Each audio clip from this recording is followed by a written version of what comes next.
Bible हमें आत्मा के 9 फलों के बारे में बताती है, जो कि गलातियों की किताब अध्याय 5 उसकी 22 और 23 आयत में लिखा है कि आत्मा के फल प्रेम, आनंद, शांति, धीरज, कृपा, भलाई, विश्वास, नम्रता और संयम है।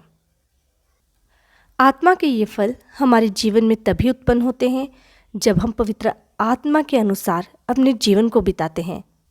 इसके अलावा आत्मिक फल वो फल हैं जो किसी के बताने से हमें अपने बारे में नहीं पता चलता, बल्कि इन फलों को पहचानने के लिए बहुत ज़रूरी है कि हम अपने विचारों, कामों और भावनाओं को देखें। और जब हम अपने खुद के विचारों, कामों पर ध्यान लगाने लगते हैं तो हमें खुद ब खुद पता चल जाता है कि वाकई बाइबल के अनुसार ये आत्मा के फल हमारे जीवन में हैं या नहीं। तो आइए जानते हैं इन आत्मिक फलों के बारे में कि ये आत्मिक फल हमारे जीवन में कब और किस तरह से नजर आते हैं। सबसे पहले बात करते हैं प्रेम। यूहन्ना की किताब अध्याय 3 उसकी 16 आयत में लिखा है, परमेश्वर ने जगत से ऐसा प्रेम किया कि उसने अपने इकलौता पुत्र दे दिया, ताकि जो कोई उस पर विश्वास करे वह नाश ना हो बल्कि अनंत जीवन पाए। जी हाँ, प्रभु यीशु मसीह ने जगत के लिए, हमारे लिए जो बलिदान दिया वो एक निस्वार्थ प्यार को दर्शाता है। एक ऐसा प्यार जो बिना किसी स्वार्थ या बिना किसी शर्त के था। और आज भी प्रभु यीशु मसीह अपने पास आने वालों को उसी तरह से प्रेम करता है। मगर क्या हम दूसरों के प्रति निस्वार्थ प्रेम और सहानुभूति रखते हैं, या हम दूसरों से ऐसा प्यार कर पाते हैं जो बिना किसी शर्त या बिना किसी स्वार्थ के हो? और अगर हम ऐसा कर पाते हैं तो हम उस आत्मिक फल से परिपूर्ण हैं जिसका नाम प्रेम है, जो बाइबल हमें सिखाती है। दूसरा आत्मिक फल है आनंद। फिलिपियों की किताब अध्याय 4 उसके 14 से 13 आयत में लिखा है, प्रभु में सदा आनंदित रहो।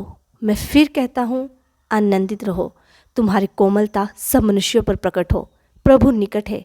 किसी भी बात की चिंता मत करो, मगर हर एक बात में तुम्हारी निवेदन, प्रार्थना और विनती के द्वारा धन्यवाद के साथ परमेश्वर के सम्मुख उपस्थित किए जाएं।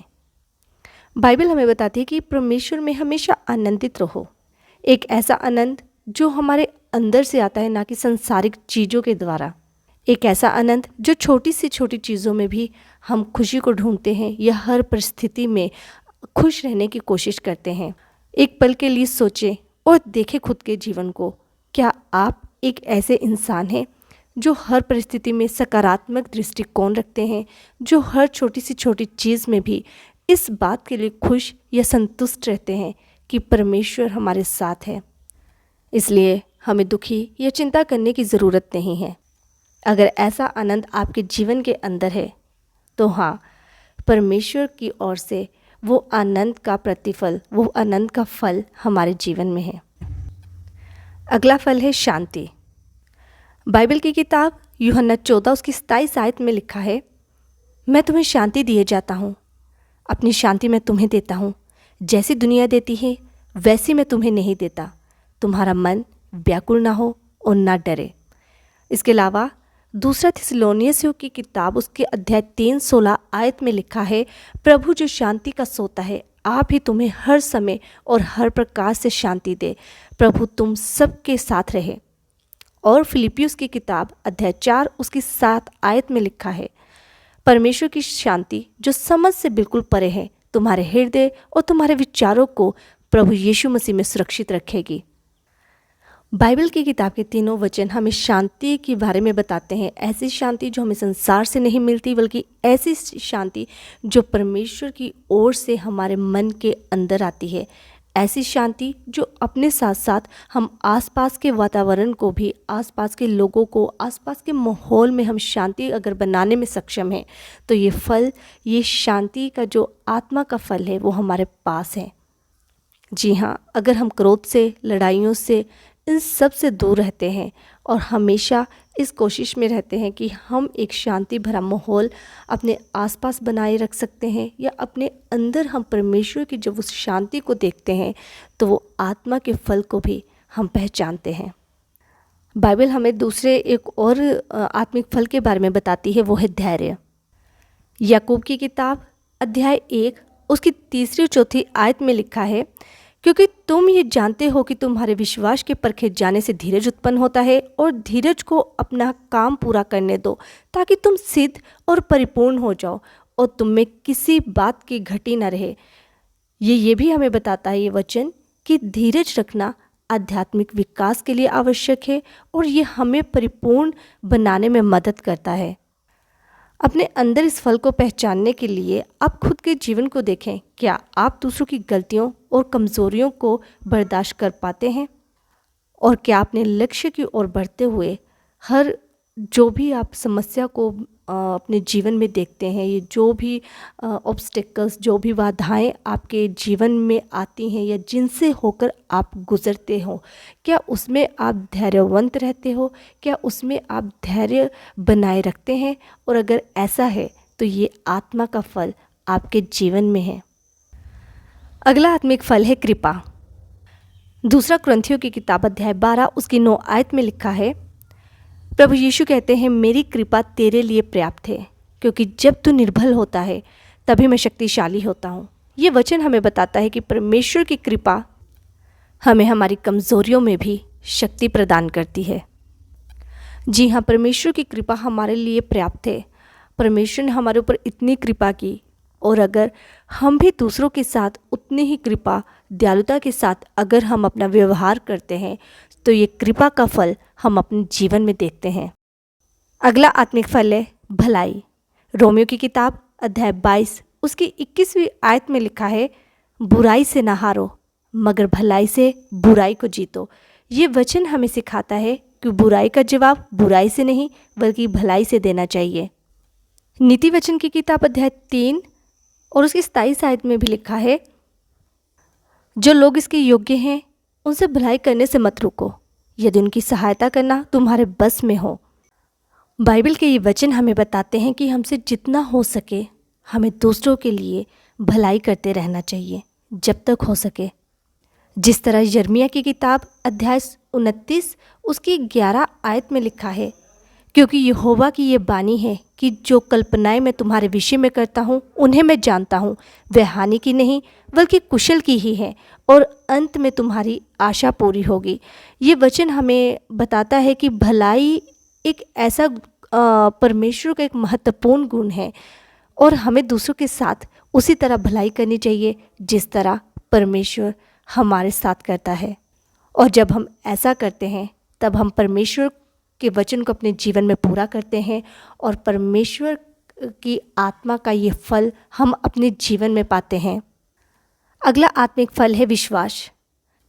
याकूब की किताब अध्याय 2 उसके 17 आयत में लिखा है, वैसे ही विश्वास भी यदि कर्म साथ ना हो तो वह अपने स्वभाव में मरा हुआ है। इसका मतलब है कि केवल विश्वास का दावा करना ही काफ़ी नहीं है, इसे कर्मों से भी हमें दर्शाना पड़ता है। इब्रानियों की किताब अध्याय 11 और उसका वचन 1 विश्वास को आशा की हुई वस्तुओं का प्रमाण और अनदेखी चीज़ों का प्रमाण कहती है, जिसका मतलब है कि विश्वास परमेश्वर और उसके वायदों का भरोसा है। यानी कि जब हम परमेश्वर पर अपने पूरे मन से, अपने पूरे हृदय से जब विश्वास करते हैं, या जब हम परमेश्वर के वचनों को विश्वास के साथ थामे रखते हैं और विश्वास रखते हैं कि परमेश्वर हमारे साथ है जो सब पूरा करेगा, तो क्या आप अपने जीवन में इस तरह के विश्वास को देखते हैं? यदि हाँ, तो विश्वास का ये फल आपके जीवन में है, और अपने इसी विश्वास के फल के द्वारा आप परमेश्वर के और करीब आते हैं और परमेश्वर पर अपने भरोसे को जाहिर करते हैं। अगला आत्मिक फल है नम्रता। मत्ती अध्याय 5 और उसके 5 आयत में लिखा है, धन्य है वे जो नम्र हैं क्योंकि पृथ्वी के अधिकारी होंगे। इसके अलावा याकूब की पत्री अध्याय 4 उसकी 10 आयत में लिखा गया है, प्रभु के सामने दीन बनो तो वह तुम्हें ऊंचा उठाएगा। जी हाँ, नम्रता एक ऐसा गुण है जो परमेश्वर को प्रसन्न करता है, और वह इस फल के द्वारा, इस नम्रता के द्वारा हमें और आशीष से परिपूर्ण करता है। नम्रता यानी विनम्रता, यानी कि अपने अभिमान, अपने अहंकार को छोड़कर जब हम दूसरों के प्रति सम्मान को दर्शाते हैं, या दूसरों के सामने हम अपने आप को दीन या नम्र बनाते हैं, तभी ये गुण हमारे अंदर आता है। और अगला जो फल है वो है संयम, यानी कि सेल्फ कंट्रोल। दूसरा तीमुथियुस उसका अध्याय 1:7 में लिखा है, क्योंकि परमेश्वर ने हमें भय की नहीं पर सामर्थ, प्रेम और संयम की आत्मा दी है।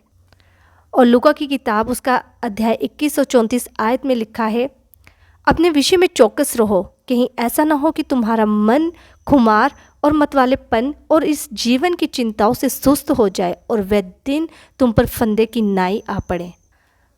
संयम का ये फल जो सेल्फ कंट्रोल के बारे में बताता है, वो हमारी भावनाओं और इच्छाओं से जुड़ा हुआ है, और बाइबल हमें उसको ऊपर कंट्रोल करने के बारे में बताती है। हालांकि दूसरा तीमुथियुस की किताब में साफ लिखा है कि परमेश्वर ने हमें भय की नहीं पर सामर्थ, प्रेम और संयम की आत्मा दी है।